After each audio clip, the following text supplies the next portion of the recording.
So everyone, welcome to Koilel Kol Shira in partnership with Breslov.org. And today we're going to start our class and we're going to learn about the Chayei Sarah. Sarah Imenu left the world. It's a remarkable idea to understand that the Medrash says that the Malach came to Sarah and told her that her son is going to be brought up for a carbon, and as soon as she heard that, it was Parach Nishmasa, and the Neshama left right away. It's amazing. Sarah Imenu was a tzaddikas. She was such a mamina her entire life, and she just couldn't understand it. Whatever, we don't know. Some say it was that was her destined time, and others say that whatever. Anyway, let's see what Reb Nossan says here. To understand the life of Sarah.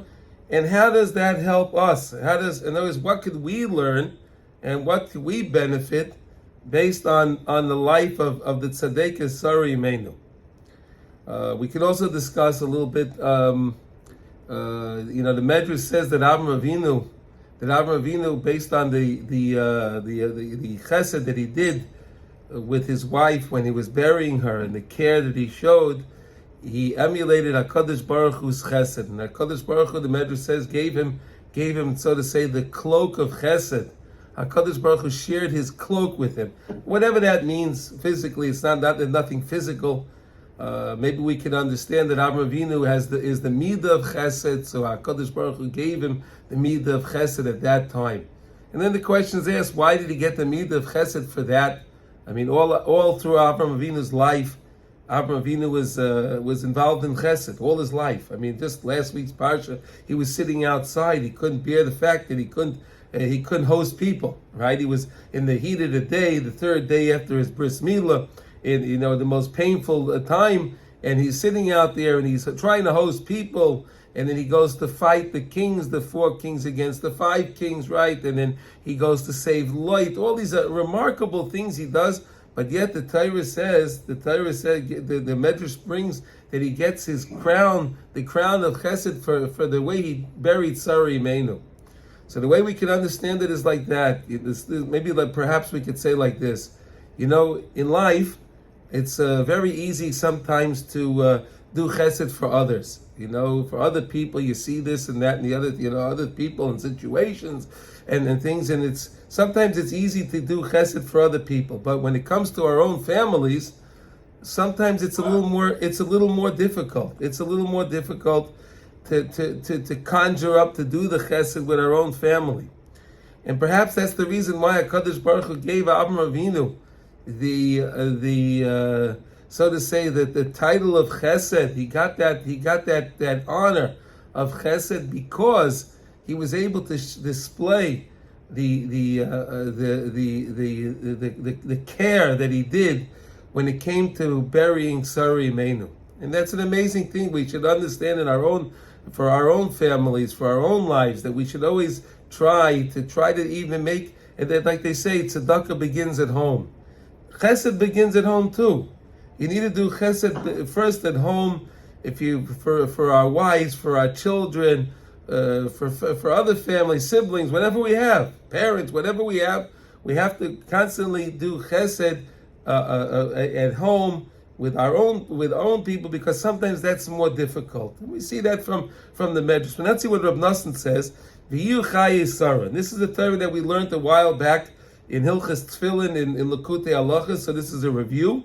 We did this probably about 2.5 years ago. All right, so let's see if we remember. And this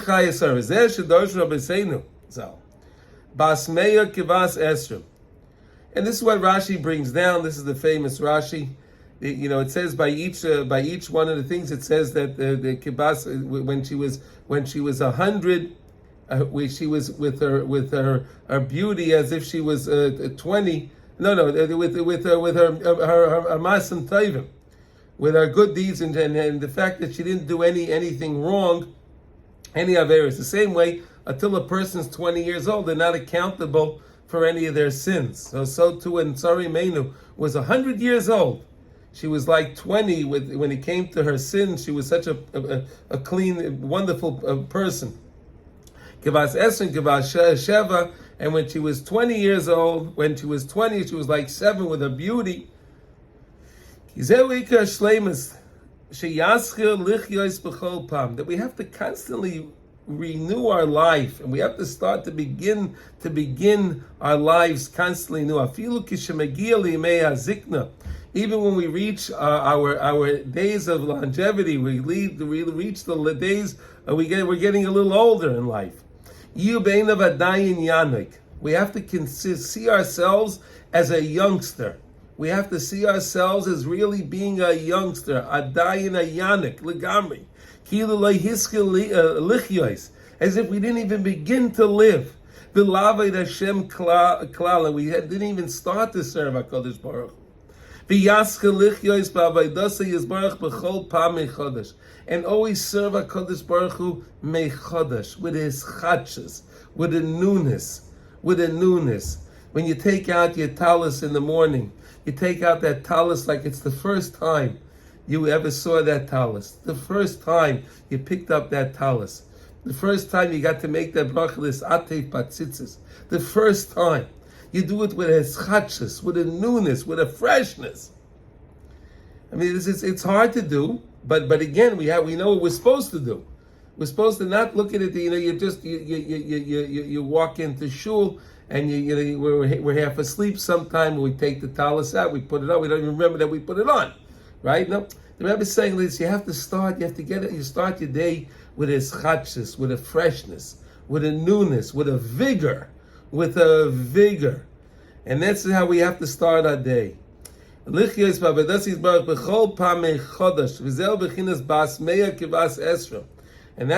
Reb Nossan is saying here. When she was 100, it was like she was 20. The excitement that a 20-year-old has, that they're seeing everything new in the world. And everything is fresh, everything is wonderful, and they're so excited by everything. When Sarah Imeinu was 100 years old, she looked at the world and she saw her service of HaShem as if she was 20. It was always fresh by her. It was always something new by Sarah Imeinu. And this is what we can learn from Sarah Imeinu. Kivas Esrim, Kivas Sheva, Shnei Chayei Sarah. This was the life, the years of Sarah. Kulam Shavim L'Taiva. They were all equated to good. All her years were L'Taiva. We know that Sarah Imeinu lived 127 years, and we know that Esther Amalka was the queen of with Achashverosh and 127 Medinas. Right, there was 127 countries that she was the queen of because of 127 years Shavim L'Taiva. It's not that we learned that a while ago. I'm just saying a couple of things now. Because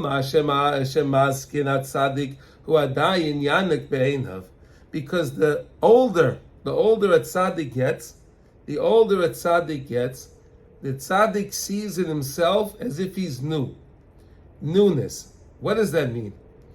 The tzaddik, it's very, like let's say take being Mavesedra, okay? So good. So okay, Baruch Hashem, we're all a little bit older, and we have years and years and years we've been we were being Mavesedra, right? So now you can look at the parsha. You're being Mavesedra Chayesara. Oh, I saw this parsha. I know this parsha. I know it. I've seen it. Oh, I know the Rashi. I know that. Yeah, you can look at it like that. But if you look at it each time, you see when you come into Chayesara and you see and you're looking at the parsha and you're delving into the parsha. You look at the parsha as if you saw it the first time, as if it's something brand new, as if it's something you never saw before. Even though you know it, despite that you know it all and you understand the story, but try to find something new in the parsha. Try to find a new idea. Try to find something special. This is what Chayesara is teaching us. This is what the life of Sarah Imeinu is teaching us. Again, we'll hear the words. Ki kol ma shemazkin atzadik hu adayin yanik beinav. The older the tzaddik gets, the younger he sees life. The younger he sees everything. He sees everything with a new vigor. He sees everything with an excitement. Kilu tina kadayin, as if he's mamash a child. As if he's a child. The same way a child is so excited when they see new things and they try to experience new things and explore new things. That's how we have to see our avodas Hashem. We have to serve the Rebbeinu Shalom in such a way like that even though we're doing it for years, but we have to constantly find something new. Find something new when you're putting on the talis, when you're putting on the tefillin, when you wear your tzitzis, on the Shabbos. See something special. Yes, you're making kiddush. You made kiddush hundreds and hundreds of times. Baruch Hashem. But this week, Friday night, when you make kiddush, it's brand new. This Friday night, this year was never there before. It's something special. Try to tap in to make it something special, something new. Okay, this is what we learned. This is what we learned.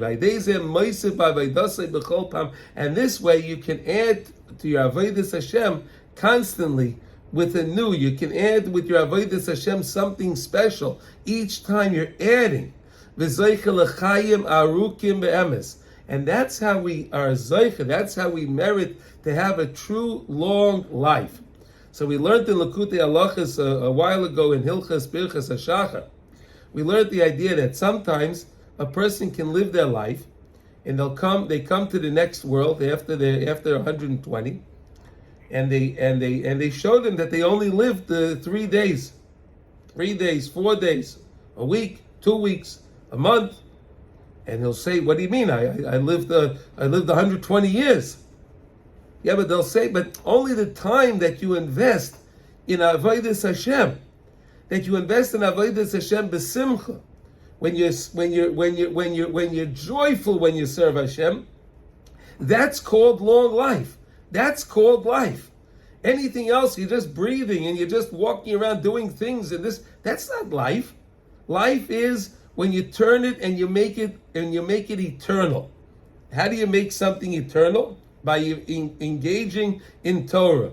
When you engage in Torah study, when you engage in doing gemilas chasadim, acts of kindness to others, when you give in acts of tzedakah, giving tzedakah to others, and doing kind things to others, via doing that, that is what we call. That's what we call Chayim Aruchim. That's what it means, Chayim Aruchim. When we bench Rosh Chodesh and we say Chayim Aruchim, this is what we're talking about. We're not talking about physical life, where I lived another year, great. Of course, we want to live because we want the opportunity to turn that into something special, and that's what it's all about. That all our days, all of our years of our life should be truly alive. Be'emes. How do you make your life alive? Be'emes, by serving HaKadosh Baruch Hu with joy. Serving Hashem with joy, with a vigor. We shouldn't lose any day of our life. Every single day of our life, we have to add kedusha, add holiness, add something new, add some new life, a new understanding, something special. Make something special. Make your day special. And that's what it means, that the life of Sari Meinu, that all her days, all her years were Shavin L'Taiva. They were all equated to good. What does it mean good? Because Sari Meinu lived her life to the maximum ability. She lived her life understanding that it's about serving HaKadosh Baruch Hu. It's about helping others. It's about doing good for others. This is what Sari Meinu learned. This is what Sari Meinu was teaching us. And this is what we have to understand. And that is what we call true long life. So it's not the actual years that we live. It's how we live our life and what effort we put in to see newness in our life. And the same way that tzaddik, as the tzaddik grows older, the tzaddik sees his life as something new. He sees something special in his avodas Hashem. He sees something special. This is what it's all about. Always finding something new, something special, to always to be able to engage our life every time with something new and something special. This is what we're learning from Chai Sarah. So everyone, so this is the lesson that we see from, and this is found in Likutei Halachos and Tefillin Halacha Hey lesson, and it's letter Lamed Ches, it's letter 38. Okay, does anyone have any questions? Anyone want to make any comments on this? No, don't be shy. Anyone, if you have any questions, please say something, add something. No, okay, we're good. It's all clear. Okay, thank you, everybody.